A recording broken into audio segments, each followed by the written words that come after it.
Semangat pagi, saya ingin mempresentasikan tentang bagaimana cara kita mendongkrak minat baca dan budaya literasi di Indonesia yang saat ini terpuruk.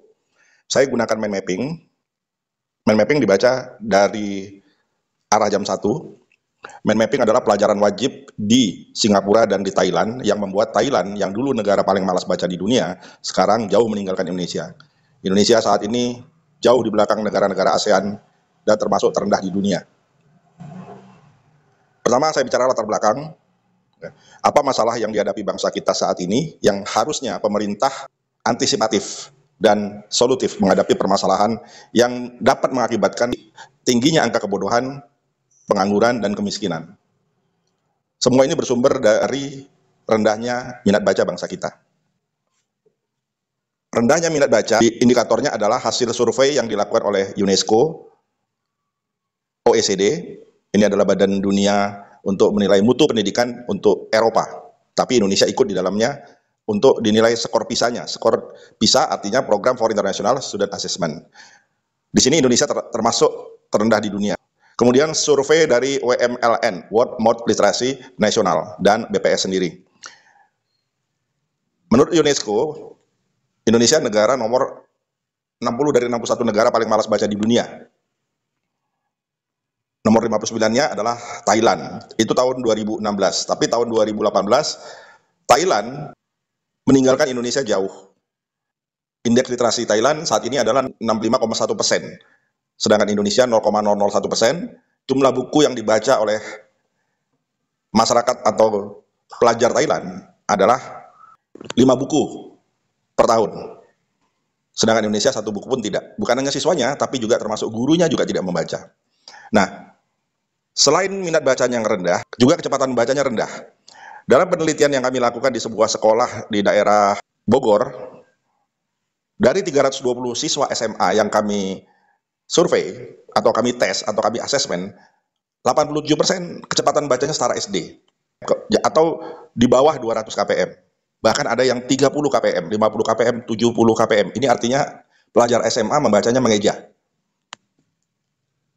Kemudian ada 13% yang setara SMP.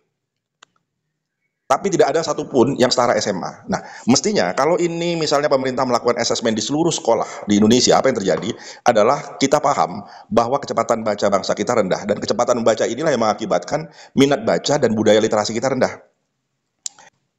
Ada sesuatu yang menarik yang disampaikan oleh mantan Kepala Propusnas Muhammad Sarip Bando yang mengatakan hanya 15% siswa yang paham buku yang dia baca.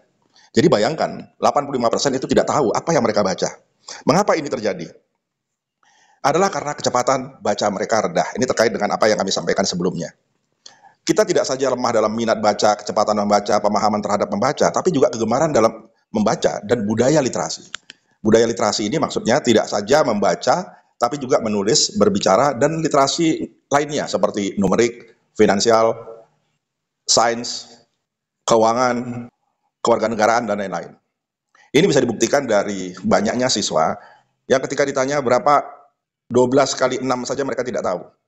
Bahkan 16 tambah 10 juga tidak tahu. Hal ini dibuktikan sendiri oleh Kang Deddy Mulyadi yang menanya kepada seorang siswa, ada berapa bulan dalam 2 tahun. Ternyata siswa SMA tidak bisa menjawab ini.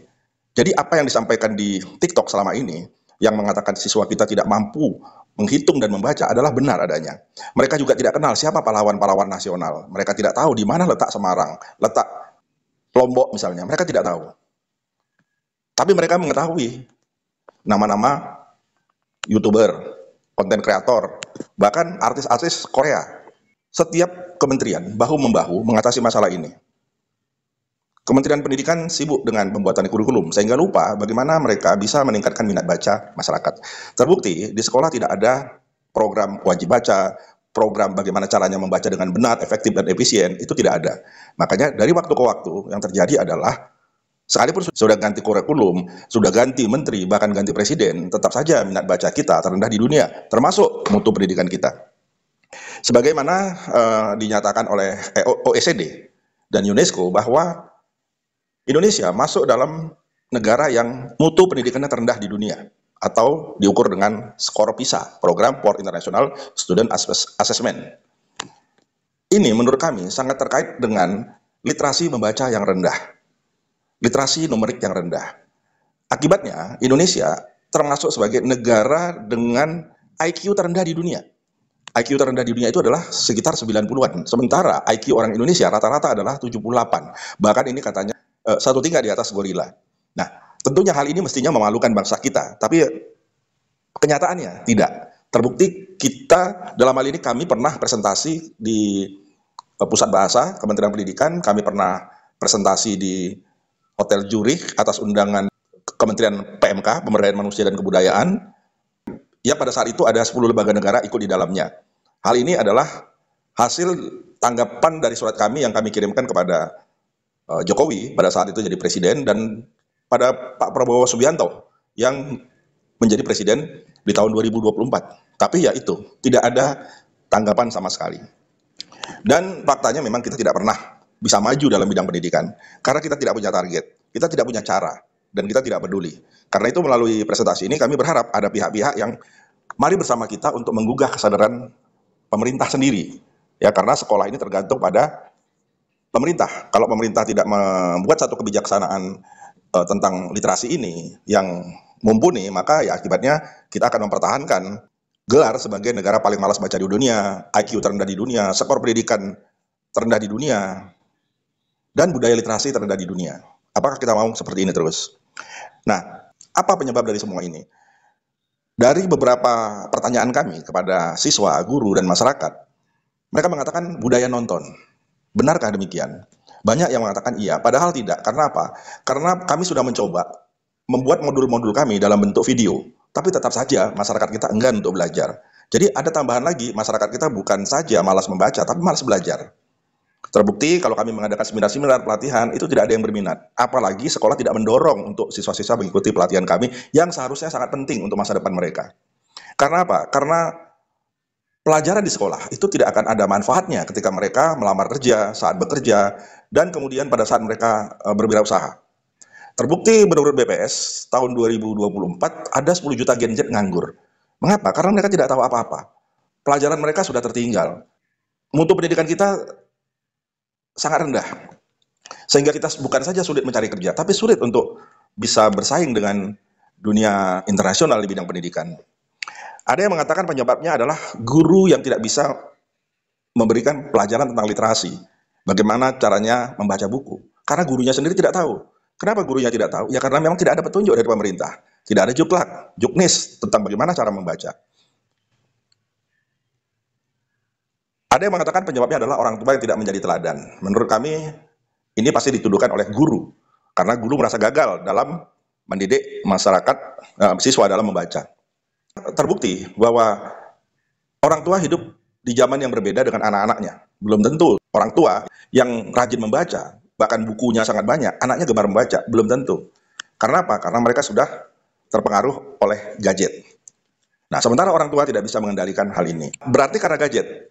Ini sangat benar. Gadget menjadi biang kerok mengapa siswa kita sekarang tidak mau belajar, tidak mau membaca. Karena mereka sudah tertarik dengan informasi-informasi singkat dan instan yang disampaikan oleh media sosial seperti YouTube, TikTok, FB, IG, dan lain-lain. Bahkan sekarang AI, Artificial Intelligence, atau ChatGPT. Ini membuat masyarakat kita menjadi malas.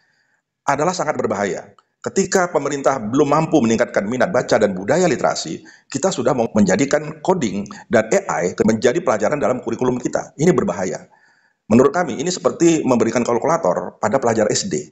Bisa dibayangkan ketika pelajar SD menggunakan kalkulator, tidak diajari cara menghitung, apa yang terjadi? Mereka akan menjadi bodoh. Begitupun dengan anak-anak kita yang diminta untuk belajar coding dan AI dengan literasi yang masih rendah. Karena itu, kami berharap pada siapapun yang mendengarkan presentasi ini, apakah lembaga pemerintah, apakah lembaga sosial, apakah lembaga pendidikan, mari kita coba untuk memahami bagaimana caranya kita meningkatkan minat dan kecepatan membaca sampai dengan 1000% dengan metode reading mastery. Nanti kami akan jelaskan apa itu reading mastery. Dan 1000% itu berapa? Nah, tentunya ada tolak ukurnya atau ada alat ukurnya. Ada yang mengatakan karena buku minim, buku nggak ada. Ya, buku cetak sudah mulai ditinggalkan, perpustakaan minim. Ini jawaban yang sangat tidak benar. Banyak para ahli pengamat yang mengatakan demikian, termasuk para pejabat. Padahal, jangan lupa, Indonesia adalah pemilik perpustakaan terbanyak, bahkan tertinggi di dunia. Ya, terbanyak nomor 2 dan tertinggi di dunia. Tapi untuk apa perpustakaan yang banyak, buku yang banyak, perpustakaan tertinggi dunia? Kalau tidak diajarkan bagaimana cara membaca. Kita terus saja memperbanyak proyek-proyek buku, memperbanyak buku, mencetak buku, tapi bukunya nggak dibaca. Kenapa? Karena tidak ada pelajaran bagaimana caranya membaca buku. Dianggap siswa sudah bisa baca. Padahal faktanya, ditemukan 400 siswa SMP di Kelungkung, Bali, tidak bisa membaca. Dan ini bukan hanya di Kelungkung, Bali, juga ada di Banten, di Jawa Barat, dan di daerah lainnya. Ini seperti fenomena gunung es yang tidak diketahui oleh pemerintah. Jangan-jangan ada 20 atau 30% siswa SMP yang tidak bisa membaca. Bahkan mungkin ada 10% siswa SMA yang tidak bisa membaca. Silakan dibuktikan melalui tes asesmen kecepatan membaca. Apa penyebab utama dari rendahnya minat baca, rendahnya minat belajar, dan rendahnya budaya literasi? Yang jelas adalah kecepatan membaca kita rendah. Nah, ini banyak yang tidak tahu bahwa penyebab dari minat baca yang rendah, budaya literasi yang rendah, pemahaman terhadap bacaan yang rendah, ini adalah dikarenakan kecepatan membaca yang rendah. Selama lebih dari 10 tahun kami memberikan pelatihan tentang teknik membaca, kami menemukan rumus, kami sebut dengan rumus minat baca alfa theta, bahwa semakin tinggi kecepatan membaca, semakin tinggi minat baca dan pemahaman terhadap bahan bacaan. Semakin rendah kecepatan membaca, semakin rendah minat dan pemahaman terhadap bahan bacaan. Nah, hal ini banyak sekali tidak diketahui oleh bahkan para ahli sekalipun. Mereka selalu berpikir tentang buku yang sedikit, padahal tidak benar. Ya. Bahkan sebetulnya e-book itu sudah berlebihan. Kita bisa akses e-book kapan saja. Jadi kalau buku mahal itu tidak benar. Buku susah dicari tidak benar. Banyak e-book ya, yang tersebar luas dan mudah didapatkan. Persoalan cuman kita bukan tidak bisa, tapi tidak mau. Dan tidak tahu caranya. Nah, gadget memang penyebab utama ya, mengapa minat baca bangsa kita rendah. Karena anak-anak Gen Z, seperti dikatakan oleh seorang pejabat perpustakaan, ketika melakukan Zoom di sebuah daerah di Kalimantan, mengatakan bahwa buku sudah ditinggalkan oleh anak-anak muda sekarang. Dari dulu kami mengatakan begitu. Nah, apakah ini ancaman? Apakah ini menjadi masalah? Tidak sebetulnya. Menurut kami pemerintah yang tidak paham bagaimana menyikapi gadget. Beberapa sekolah menghancurkan gadget, mencelupkan gadget ke dalam air. Menurut kami keliru. Malah di sekolah kami menghancurkan SD sudah pakai gadget. Untuk apa? Untuk membuat mind mapping supaya pekerjaan mereka lebih cepat. Untuk belajar menulis, dan bagaimana setelah mereka belajar menulis, mereka menggunakan AI atau ChatGPT untuk membuat karya. Karena kalau mereka tidak diajarkan ilmu literasi baca, tulis dan berbicara, terus ujuk-ujuk kita tawarkan atau kita ajarkan AI dan ChatGPT, ini akan masalah besar. Karena itu kami bukan melarang atau menganggap AI ini tidak berguna atau membahayakan, tidak. Selama gadget bisa dipakai atau dimanfaatkan dengan tepat, maka seharusnya siswa sudah mulai belajar dengan gadget. Tapi tidak tergantung dengan gadget. Ini yang perlu diperhatikan. Kemudian menurut kami sekolah gagal dalam meningkatkan minat baca dan budaya literasi. Sekolah belum punya program, belum punya cara bagaimana meningkatkan minat baca. Salah satunya sebetulnya memang adalah wajib baca. Beberapa sekolah sudah melakukannya, tapi menurut kami ada yang salah.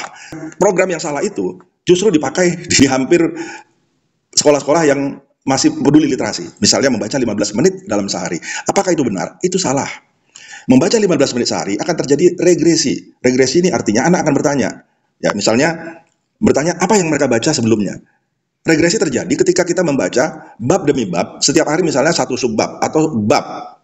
Kemudian ketika kita membaca bab kedua di hari berikutnya, kita lupa bab satunya. Ketika kita membaca bab 3, bab 4, kita lupa bab 2 dan bab 1. Akhirnya anak-anak tidak mengerti. Kenapa? Karena tidak secara global mereka memahami buku apa yang sedang mereka baca. Nah, dalam reading mastery, kita harus menyelesaikan buku itu dalam waktu hanya 1 jam.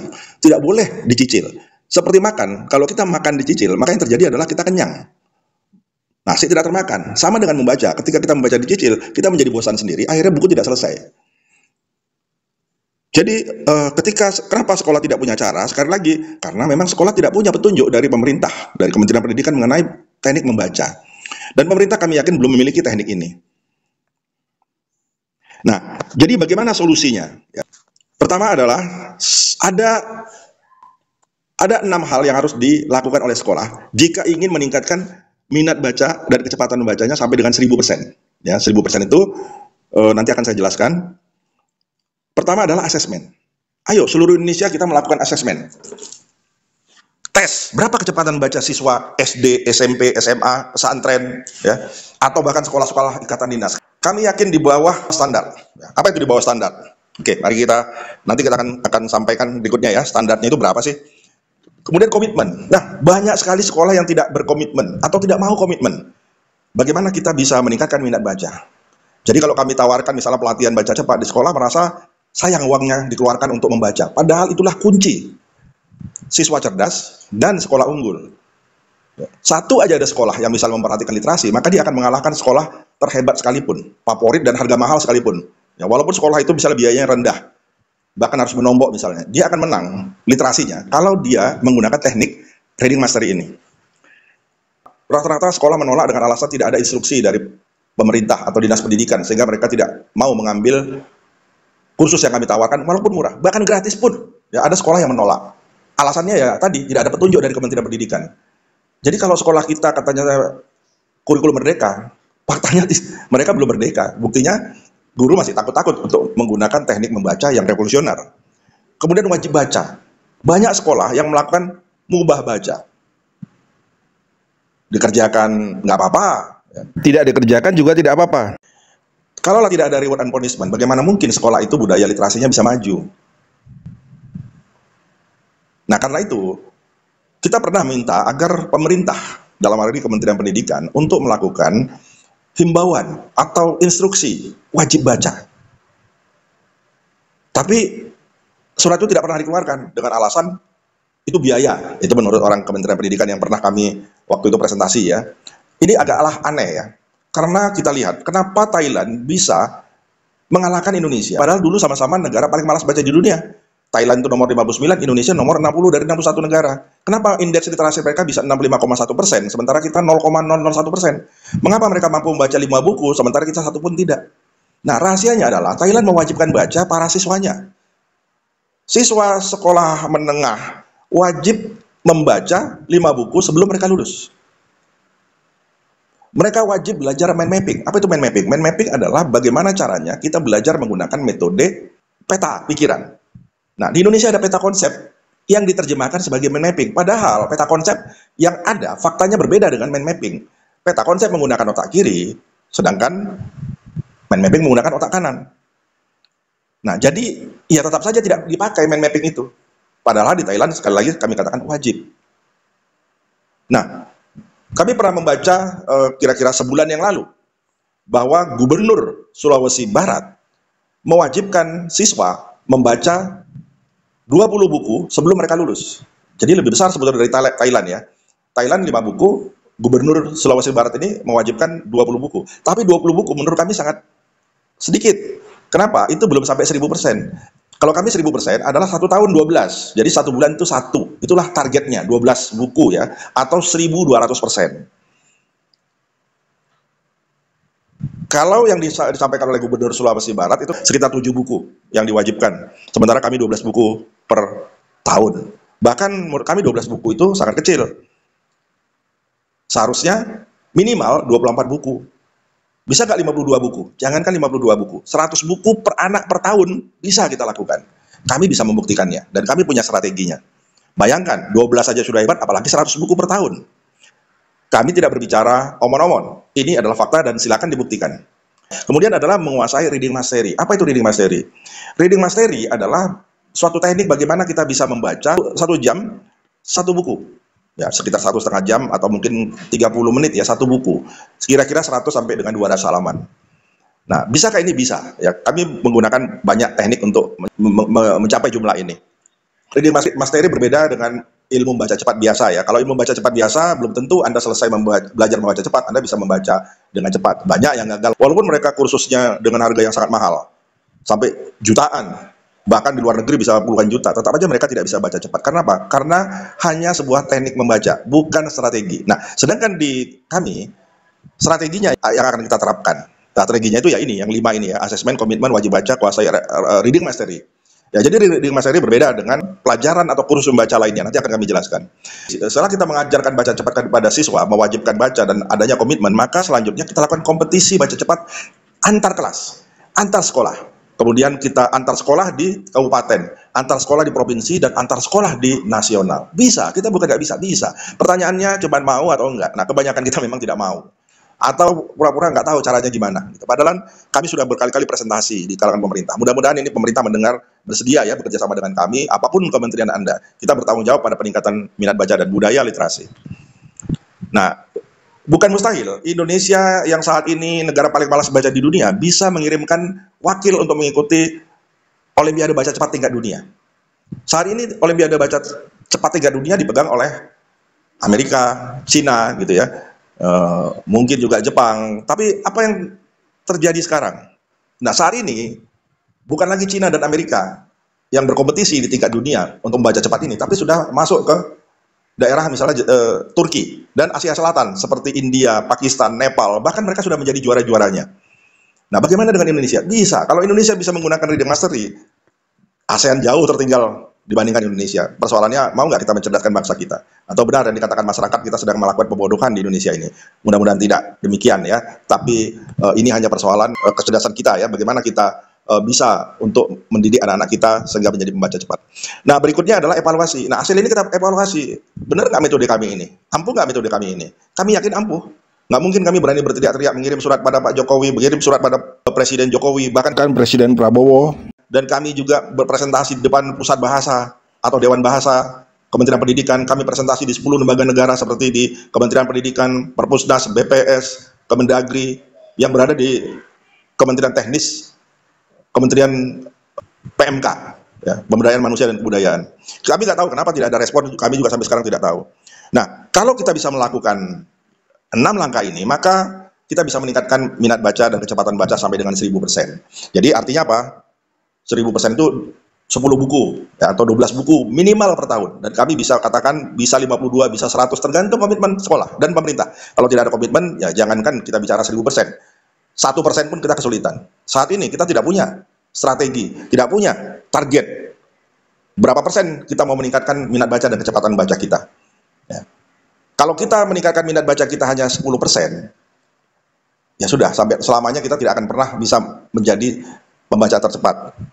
Kalau peningkatan minat baca kita 100%, sampai kiamat pun kita tidak akan pernah bisa mencapai Indonesia Emas itu. Kenapa? Indonesia Emas itu tergantung pada kecerdasan bangsa kita. Cerdas dari mana? Ya membaca.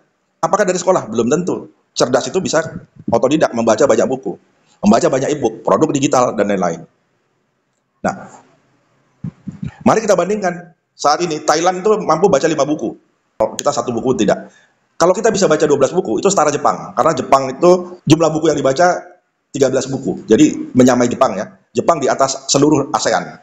Kalau kita mampu membaca 2 buku saja sebulan, maka kita setara dengan Eropa yang membaca buku 22 sampai 24 buku per tahun. Kalau kita mau di atas dari pembaca terbanyak di dunia, kita buat aja 52 buku. Seminggu 1 buku. Bisa, bukan nggak bisa? Bisa. Pertanyaannya sekali lagi, mau atau enggak? Dan kita menyayangkan ya, misalnya di Jawa Barat lah. Jawa Barat ini indeks literasinya sama dengan Papua. Papua itu terendah di Indonesia. Dampaknya apa? Jawa Barat adalah daerah yang tingkat pengangguran dan kemiskinannya tertinggi di Indonesia. Ada nggak hubungan antara literasi baca dengan pengangguran ini? Mari kita tanya pada rumput yang bergoyang. Oke, tadi saya menyinggung tentang standarisasi ya, berapa kecepatan membaca seharusnya bangsa kita. Walaupun ini tidak pernah didengung-dengungkan, tapi saya pernah mendengarkan bahwa sebetulnya pemerintah punya standar ya dalam kecepatan membaca, yakni 200 kpm untuk SD, kata per menit ya. Untuk SMP 250 kpm dan SMA 300 kpm. Ini kecepatan membacanya ya. Nanti bagaimana cara mengukurnya itu akan kita jelaskan dalam sesi sendiri ya, karena ini masuk dalam pelatihan dan cukup lama menjelaskannya, bisa setengah jam sendiri. Kami yakin dengan strategi reading mastery kita bisa menggunakan standar dunia, yakni 500 kpm. Jadi bukan tidak mungkin sebagian besar dari siswa kita di SD, SMP, SMA bisa memiliki kecepatan membaca 500 kpm. Ini setara dengan Cina. Cina sekarang 550 kpm ya, anak-anak Cina itu. Dan pembaca tercepat di dunia, John F. Kennedy, Nyonya Indira Gandhi, Jimmy Carter, itu 500 kpm kecepatan bacanya. Kita bisa nggak? Bisa. Ya. Tapi kalau untuk Olimpiade memang agak berat, ya, karena minimal 500 kpm sampai dengan 25.000 kpm. Nah, kita ini di 200 kpm. Bagaimana caranya kalau kita tidak punya strategi dan teknik membaca untuk mencapai ini? Ya, nggak mungkin. Ya. Mustahil. Impossible. Ya. Nah, kita mampu mencapai peringkat tertinggi di dunia jika kita mau saja menjadikan program Reading Mastery ini sebagai pelajaran wajib yang harus diajarkan di seluruh sekolah di Indonesia. Nah, ini target kita adalah min 350 sampai dengan 2000 KPM. 2000 KPM artinya 1000% ya, karena tadi 200 KPM kan, yang saat ini Indonesia rata-rata anak-anak kita ini 200 KPM. Berarti kalau 1000% 2000 KPM. Oke, nah bagaimana caranya kita menyebarluaskan program Reading Mastery? Yang pertama, kita harus melakukan pelatihan Reading Mastery ini di seluruh siswa, mulai dari SD, SMP, SMA, sampai perguruan tinggi, termasuk karyawan dan masyarakat. Ya. Kalau sekolah wajib ya, kalau karyawan ini tergantung dari pimpinan, tergantung dari bagian training. Karena apa? Sebenarnya ini adalah efisiensi. Kalau kita menyekolahkan atau mengkursuskan atau mengikut seminarkan, lokakaryakan karyawan kita, berapa biayanya? Satu karyawan tidak cukup, mungkin 2 juta, 3 juta, apalagi ada biaya perjalanan dinasnya. Tapi dengan baca cepat, hanya mungkin 300.000 per karyawan, mereka sudah bisa memiliki pengetahuan yang lebih baik daripada mereka ikut seminar.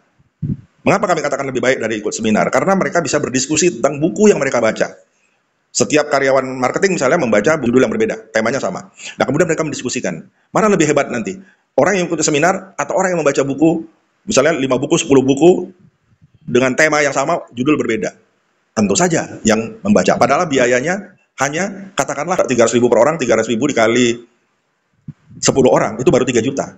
Sementara itu adalah budget satu karyawan untuk mengikuti training di luar, yang hanya berguna untuk dirinya sendiri. Oke, nah begitu juga masyarakat ya, mungkin Karang Taruna, lembaga sosial masyarakat, daripada mereka tidak cerdas ya, mereka berpikir sempit, kita ajarkan membaca cepat ini supaya mereka mampu membaca, suka membaca. Untuk instansi pemerintah yang pernah menggunakan pelatihan baca cepat kami adalah Bank Indonesia cabang Lok Semawe. Nah, setelah ikut pelatihan, pemimpin mereka yang kebetulan menyukai membaca itu mewajibkan setiap karyawan wajib membaca buku, dan perusahaan memfasilitasi untuk itu, dan setiap karyawan wajib melakukan diskusi terhadap buku yang dibaca, termasuk office boy. Ini langkah maju di instansi pemerintahan. Pemerintah seharusnya apabila ingin mencerdaskan atau ingin meningkatkan mutu pegawainya, maka mereka bisa mengikuti pelatihan baca cepat ini dan diwajibkan bagi karyawan untuk membaca. Jika perlu, di instansi pemerintah untuk lulus dari sekolah ikatan dinas atau ingin naik pangkat atau golongan, diwajibkan untuk membaca buku tertentu dan jumlah tertentu. Ini akan meningkatkan mutu dan kualitas para ASN, TNI, Polri, dan para pejabat dari mulai tingkat bawah sampai tingkat tertinggi. Oke, nah tentunya kami kan tidak bisa sendirian. 10 orang pun seandainya ada seperti saya, ya, untuk bisa memberikan pelatihan, itu nggak akan cukup untuk Indonesia. Tapi bagaimana caranya untuk bisa kita menggerakkan masyarakat di tingkat desa, di tingkat kabupaten, dan provinsi adalah dengan cara kita menciptakan trainer. Trainer itu siapa? Ya guru itu diutamakan. Ya. Jadi guru-guru ini akan kita latih untuk menjadi seorang trainer dengan cara kerjasama. Ya. Nah, jadi pemerintah dalam ini tidak perlu mengeluarkan dana lagi. Selama ini misalnya di sekolah ada les. Memang pemerintah yang mengeluarkan biaya les itu? Oh, enggak kan? Yang kedua adalah masyarakat. Artinya masyarakat karena kebutuhannya dia les. Nah, sekarang ini adalah les baca cepat. Siapa yang mengajarkan? Gurunya sendiri. Terutama kita cari guru bahasa Indonesia. Ya, mereka kita jadikan trainer kita untuk kepanjangan tangan kita di sekolah-sekolah untuk memberikan pelatihan. Ya, bagi guru-guru yang telah kita latih, kita lakukan ujian, kemudian kita berikan sertifikasi. Ya, sertifikasi dengan gelar CTSSR, ya, Certified Trainer Super Speed Reading. Nah, dengan titel ini maka dia sudah bisa mengajar, dan kita akan berikan penilaian kepada mereka siapa yang berhak menjadi trainer. Kemudian mereka akan kita berikan lisensi untuk mengajar di satu sekolah. Ya, jadi dia bisa mengajar di satu sekolah, di satu daerah, atau sekolah-sekolah yang ada di sekitar situ. Nah, bagaimana nanti sistem caranya kita memonitoring, nanti kami sebutkan dalam bagian lain. Oke, apa saja sih kurikulum yang kita ajarkan di baca cepat atau reading mastery? Ya, pertama adalah level dasar, level terampil, level mahir. Kita nggak usah bicara level terampil dan mahir, karena ini untuk tingkat sarjana, S1, S2, S3. Untuk tingkat SD, SMP, SMA, masyarakat umum dan karyawan, cukup level dasar. Kita akan mengajarkan pra-reading. Apa itu pra-reading? Pra-reading adalah assessment dulu. Bagaimana kita mengetahui kecepatan membaca seseorang. Karena ingat rumusnya, semakin tinggi kecepatan membaca, semakin tinggi minat baca dan pemahaman terhadap bahan bacaan. Ada yang mengatakan, Pak, baca lambat saja kita nggak paham, apalagi baca cepat. Enggak, ini seperti naik sepeda. Kalau Anda semakin cepat Anda mengayuh sepeda, maka Anda akan semakin stabil. Semakin lambat Anda malah terjatuh. Nah, begitu juga dengan membaca. Oke. Nah, pra-reading ini juga akan menjelaskan tentang motivasi, ya, kemudian bagaimana strateginya kita meningkatkan minat baca, bagaimana negara lain bisa berliterasi tinggi sementara kita tidak, misalnya. Ini akan dijelaskan di pra-reading. Pra-reading bisa juga kalau kita pecah menjadi bagaimana mengajarkan anak-anak yang tidak bisa membaca di sekolah. Banyak ya, di SD, SMP itu ada yang masih banyak belum bisa membaca. Nah, ini perlu kita kursuskan secara online ataupun offline. Nggak bisa pemerintah mendiamkan begitu saja. Kasihan anak-anak ini nantinya. Nah, yang kedua adalah reading. Reading adalah bagaimana kita memahami suatu kata, kalimat, dan alinea. Ini sebenarnya ada pelajaran di sekolah. Tapi pernahkah kita tahu berapa unsur kata di dalam sebuah kalimat? Berapa unsur kalimat dalam sebuah alinea? Banyak guru yang kami tanya berapa unsur kalimat dalam satu alinea, tidak ada yang bisa menjawab. Bahkan seorang doktor bidang bahasa pernah kami tanya, dia nggak lupa kali ya, dia nggak mengerti. Nah, kalau kita tidak mengerti unsur kalimat di dalam sebuah alinea, bagaimana mungkin kita bisa membaca benar, efektif, dan efisien? Begitu juga dengan kalau kita tidak mengerti kata, kalimat, dan alinea, bagaimana kita menguasai literasi baca dan tulis? Nah, ini yang terjadi di Indonesia. Karena itu literasi dasar ini seperti mesin yang kalau dia ini tidak benar, maka jalannya juga tidak benar.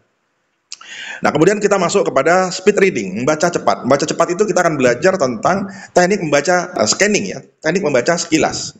Jadi bagaimana kita membaca ada judul, sinopsis, biografi, pengantar, bab-bab secara sekilas. Nah, itu diajarkan di scanning. Nanti kita akan belajar skipping. Skipping adalah membaca buku bagian-bagian yang menurut kita penting. Kemudian barulah kita menggunakan teknik yang namanya skimming, yakni membaca dari atas ke bawah dengan metode sapuan atau zigzag, sehingga kita membaca satu baris itu ditarik ke bawah, bukan dari kiri ke kanan bacanya. Nah, di dalam speed reading ini kita akan mengajarkan tentang mapping. Bagaimana kita bisa memahami sebuah tulisan dengan teknik mind mapping, dan kemudian bagaimana kita bisa menghafal isi bacaan itu dengan menggunakan super brain memory. Bagaimana kita bisa mempresentasikannya dengan menggunakan teknik mind mapping dan super brain memory. Nah, ini kita ajarkan di bagian ini. Nah, apa itu super speed reading? Super speed reading adalah baca secepat kilat. Bagaimana kita bisa membaca 1 detik 2 halaman? Wah, bagaimana mungkin itu? Bisa. Ya, kita membaca 1 detik 2 halaman hanya dengan mengabarkan buku itu aja. Kalau Anda tidak percaya, lihat bagaimana anak-anak Cina diajarkan teknik fotografi reading, membaca cepat kilat 1 detik 2 halaman. Mengapa mereka bisa? Pertama, memang bahasa mereka adalah bahasa gambar. Nah, kita sebetulnya bisa menjadikan bahasa kita bahasa gambar ketika kita belajar baca cepat. Nah, tentunya ini nggak bisa dijelaskan ya saat ini. Nanti kita akan, jika perlu kan, kami akan presentasikan bagaimana teknik membaca secepat kilat seperti yang dilakukan oleh Cina itu. Wah, itu kan nggak bisa, nggak mungkin. Ya, Anda mengatakan tidak mungkin. Faktanya Cina melakukan itu, ya, mengkompetisikannya, dan mereka mampu membaca minimal 550 kpm dan bisa mencapai 22.000 kpm, hampir mengalahkan Warburg, ya, pembaca tercepat di dunia saat ini yang memiliki book Guinness Record. Nah, masihkah kita mengatakan nggak mungkin? Masihkah kita tidak mengajarkan itu di Indonesia? Apakah nunggu 10 tahun lagi sementara ilmunya dan tekniknya sudah ada sejak sekarang? Oke, nah kemudian adalah reading mastery. Reading mastery adalah tingkat tinggi. Bagaimana kita menggabungkan semua teknik membaca, bagaimana kita membaca dengan sistematis, ya, mulai dari persiapan fisik, persiapan psikis, bagaimana caranya menggunakan photo reading sebelum kita membaca, bagaimana kita menangkap intisari sebuah kalimat, menangkap intisari sebuah alinea, bagaimana caranya kita membuat anak-anak di daerah 3T senang membaca dan mampu membaca kalau perlu satu buku 1 minggu. Nggak mungkin rasanya ya, tapi ini memungkinkan. Kami bisa akan jelaskan bagaimana tekniknya. Sekarang ini kita kasihan ya, Papua daerah yang indeks literasinya, minat bacanya, kecepatan membacanya, budaya literasinya terendah di Indonesia. Nah, kalau kita mengandalkan buku, sampai kapanpun Papua akan tertinggal. Tapi kalau kita menggunakan reading mastery, buku itu nggak begitu penting. Kenapa buku tidak begitu penting? Karena ada e-book. Ya, jadi pemerintah itu hanya perlu memfasilitasi dengan perpustakaan digital. Udah, nanti gurunya yang akan kita ajar membaca cepat. Dan dia akan mengajarkan juga kepada siswa-siswa yang ada di daerah terpencil, daerah 3T, tertinggal, termiskin, dan terluar. Nah, di sini juga akan diajarkan bagaimana teknik membaca buku digital. Bagaimana teknik kita membaca dengan menggunakan ChatGPT, dengan AI. Nah, diajarkan di bagian ini. Nah, sedangkan yang tingkat level terampil, ini lebih bagaimana membaca grafik, membaca peta, membaca indeks, membaca buku digital, dan lain-lain. Nah, kemudian di tingkat mahir, ini membaca buku agama, membaca kitab suci, membaca buku teknik, membaca buku hukum, membaca buku petunjuk, dan lain-lain. Nah, tentunya, ini diajarkan nggak? Tentu saja diajarkan, tapi untuk kelas tertentu. Misalnya, kita mengajar tingkat dasar di satu universitas. Nah, kalau universitas kedokteran, tentunya kita akan ajarkan bagaimana cara baca buku kedokteran. Kalau dia jurusan teknik, bagaimana caranya membaca buku teknik, membaca buku hukum, dan lain-lain. Nah, itu adalah kurikulum yang akan kita ajarkan. Kemudian teknik membaca tadi sudah disampaikan ya di dalam speed reading itu ada scanning, skimming, skipping, mapping, super memory, photo reading. Ya, jadi teknik membaca ini harus diajarkan. Jadi gini, kalau baca cepat itu kita harus seperti menyusun puzzle. Kalau ada satu aja yang bolong, kita gagal untuk bisa membaca cepat. Belajar membaca cepat itu juga seperti kita mengikuti balap motor. Tidak ada boleh duluan, semuanya berangkat berbarengan dan tidak boleh ada yang berhenti di satu etape atau tidak mengikuti etape lainnya. Bolong-bolong itu nggak bisa. Ya, baca cepat itu harus sempurna. Tidak boleh ada yang meninggalkan tempat ketika pelajaran dimulai. Nah, hal inilah yang membuat kita harus meminta komitmen dari para guru. Karena ada juga sekolah ya yang mengundang kami, harusnya waktunya 6 jam untuk pelatihan, ternyata mereka hanya menyediakan waktu 3 jam. Tentunya hal ini tidak mungkin. Ya, akhirnya gagal ya. Tapi ada sekolah juga yang waktunya kita berikan 6 jam, dia ambil 12 jam. Nah, ini berhasil ya. Akan lebih berhasil lagi kalau ini ada komitmen dari semua guru dan ada kewajiban untuk kami boleh melakukan bimbingan, monitoring, dan pendampingan.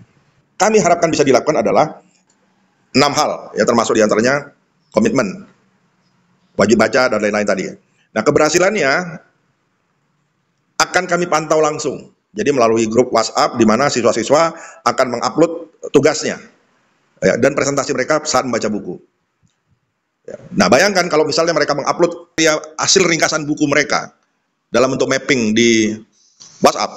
Kemudian mereka juga menyertakan presentasi mereka ya selama setengah jam atau 15 menit mengenai buku yang mereka baca. Anda bisa bayangkan, kalau ada 30 siswa yang aktif, maka 30 buku ini akan bisa dibaca 30 hari oleh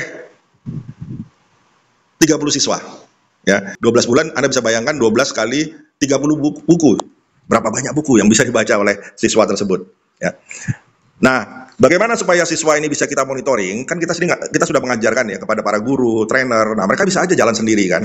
Itu tidak kita harapkan karena kualitasnya tidak akan bisa kita jamin. Tapi kalau mereka di dalam monitoring kita, maka kita bisa menjamin mutu pelatihan kita dan bisa mencapai apa yang kita targetkan. Ya, salah satu contohnya adalah untuk mengikat loyalitas adalah setiap siswa yang telah mengikuti pelatihan Reading Mastery akan mendapatkan sertifikat. Nama mereka akan dicantumkan di website. Nah, dengan demikian maka orang yang tidak memiliki sertifikat ya berarti kita anggap belum pernah mengikuti pelatihan dan mereka tidak bisa mendapatkan sertifikat. Itu untuk memonitoring ya. Kita ini kan idealis. Tapi tetap saja kita membutuhkan ya royalti lah. Hasil jerih payah kita, ya rekan-rekan marketing ada, rekan-rekan trainer ada, rekan-rekan pencipta ada. Nah, ini kan harus bagi-bagi. Nah, karena itulah kita nantinya akan tetap meminta bayaran, tapi bayaran itu sebetulnya mudah didapatkan, apalagi misalnya sekolah komitmen ya dengan dana BOS. Jadi dana BOS ini nantinya digunakan untuk membiayai satu guru SD, SMP, SMA untuk bisa menjadi trainer di sekolahnya masing-masing. Nah, apa yang kami dapatkan atau kita dapatkan adalah royalti. Nah, royalti ini nanti ya kita miliki bersama, siapapun yang terlibat di dalamnya akan mendapatkan bagian royalti tersebut. Nah, kemudian nanti kita juga punya buku panduan ya, atau buku tugas. Jadi siapapun yang ikut pelatihan kita akan mendapatkan buku yang direvisi setiap saat. Sama dengan presentation ya, yang akan kita bagikan kepada para pengajar itu akan dirubah terus setiap 3 bulan. Nah, bukunya juga berganti-ganti. Bagaimana caranya membaca cepat. Jadi buku itu akan menjadi alat untuk bagaimana mereka bisa memahami membaca cepat ini.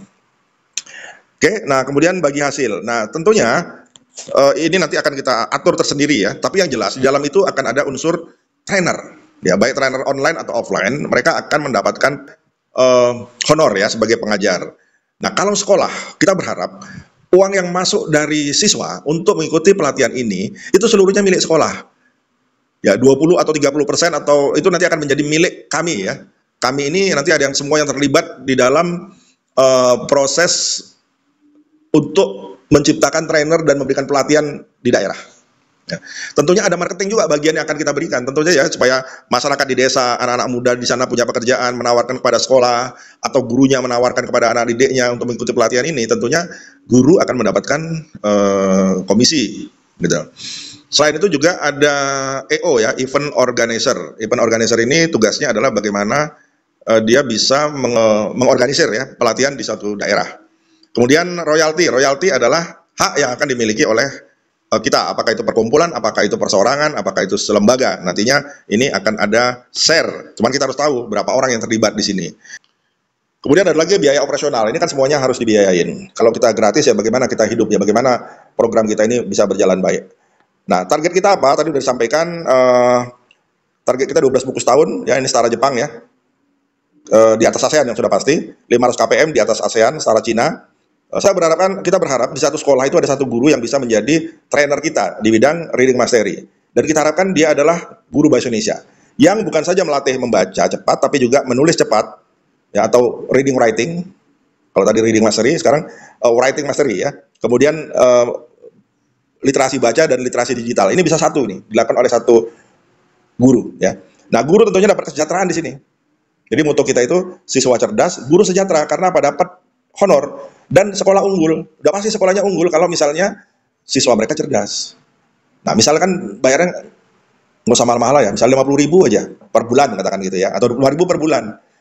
Ya. Kami mungkin hanya dapat 5.000 sebagai pencipta dan semua orang yang terlibat. Sementara guru dapat berapa? Dapat misalnya 30%, 40%. Ya, dari penerimaan 50.000 atau 25.000 tadi. Sekolah dapat berapa? Sisanya milik sekolah, 40% itu milik sekolah. Nah, sekolah selama ini mengeluarkan uang untuk membayar trainer. Sekarang uang itu kembali kepada mereka sendiri, masuk koperasi, mensejahterakan guru. Jadi guru juga semangat ya untuk mengajar, guru semangat untuk memperjuangkan literasi di sekolahnya masing-masing, dan sekolah mau menjadikan program literasi di sekolahnya. Karena apa? Karena mereka akan mendapat keuntungan, dan keuntungan dibagi untuk bukan kepala sekolahnya saja, tapi semuanya ya dalam koperasi. Oke, nah yang terakhir dukungan ya. Apa yang kami harapkan adalah dukungan dari kebijakan. Nah, ini pemerintahnya penting ya. Pemerintah ini kebijakan wajib baca nasional, ini yang perlu. Ya, kalau misalnya Kementerian Pendidikan tidak bisa mengeluarkan surat edaran atau instruksi wajib baca, Disdiklah yang punya hak. Disdik merasa nggak punya kemampuan atau malas, ya sudah, kita berikan pada gubernur. Kalau gubernur nggak mau, ya kita berikan pada bupati atau wali kota. Nah, mereka inilah yang akan bisa membuat kebijakan tentang wajib baca. Buktinya, ya, sekali lagi kami sampaikan, Gubernur Sulawesi Barat bisa itu membuat kewajiban setiap siswa sebelum lulus wajib membaca 20 buku. Bisa itu. Kenapa daerah lainnya nggak bisa? Ya, jadi Kemendikbudrismen, gubernur, bupati, sekolah, perpustakaan itu bisa sebetulnya memberikan dukungan kebijakan, ya, dukungan instruksi. Tapi itu kalau itu pun tidak bisa, ya wassalam, gitu ya. Nah, dari mana dana kita bisa peroleh? Banyak sebetulnya. Dana BOS itu, saya nggak ngerti ya kenapa dana BOS ini tidak ada untuk literasi. Padahal jelas BOS itu sebagian untuk dana literasi, sebagian untuk peningkatan mutu guru. Nah, menciptakan para trainer baca cepat oleh guru ya, di setiap sekolah adalah peningkatan literasi guru. Daripada kita peningkatan mutu guru, daripada kita membagi-bagi uang kepada guru, sana ikut seminar sana biayanya 2 juta per orang. Sayang kan ya, setelah hanya untuk dirinya sendiri, sementara siswanya tidak mampu untuk meningkatkan minat baca. Kemudian ada dana dari instansi, misalnya Disdik adalah dananya, masa nggak ada? Perpustakaan masa nggak ada sedikit ya untuk menciptakan guru sebagai trainer? Rasanya nggak mungkin juga ya. Masa sih 1 juta 2 juta saja tidak punya gitu ya untuk menciptakan seorang trainer guru yang bisa untuk seumur hidup sepanjang sekolah itu berdiri. Kemudian Pemda buktinya sekali lagi ke Gubernur Sulbar. Kenapa dia bisa memerintahkan untuk wajib membaca 20 buku dalam waktu sebelum anak-anak lulus? Ya itu berarti guru mereka punya dana. Nggak mungkin kan hanya perintah begitu saja, pasti ada dananya. Atau kemudian perusahaan, ada dana CSR kan, Corporate Social Responsibility, atau dana promosi dari perusahaan. Misalnya, kalau Anda beli satu paket ayam goreng seharga 300.000, gratis satu voucher mengikuti pelatihan baca cepat misalnya, reading mastery, mind mapping, super memory. Kan bermanfaat ya, daripada mainan yang dibagikan, ya balon yang nggak ada gunanya gitu ya, hilang ya. Mendingan kasih voucher untuk pelatihan. Sebetulnya ini bisa, memang ini membutuhkan banyak orang terlibat di sini ya, terutama orang pemerintah, LSM, dan perusahaan. Nah, yang terakhir adalah donatur. Ya. Yang terakhir adalah donatur. Nah, donatur ini maksudnya adalah para sponsor penyumbang perorangan atau lembaga ya, seperti lembaga zakat, sedekah itu kan bisa juga ya, kita minta bantuan. Nah, kira-kira begitulah presentasi saya untuk bagaimana caranya meningkatkan minat dan kecepatan membaca ya sampai dengan 1000%. Ini persoalannya sekali lagi bukan bisa atau tidak, tapi mau atau tidak. Ada nggak kira-kira lembaga yang peduli, lembaga yang mau mengerti ya, untuk bagaimana kita membiayai pelatihan ini dan menjalankan pelatihan ini. Begitu saja, saya sudahi. Terima kasih atas perhatiannya. Semoga kita bisa melaksanakannya. Salam Power Ranger, siap nggak siap harus berubah.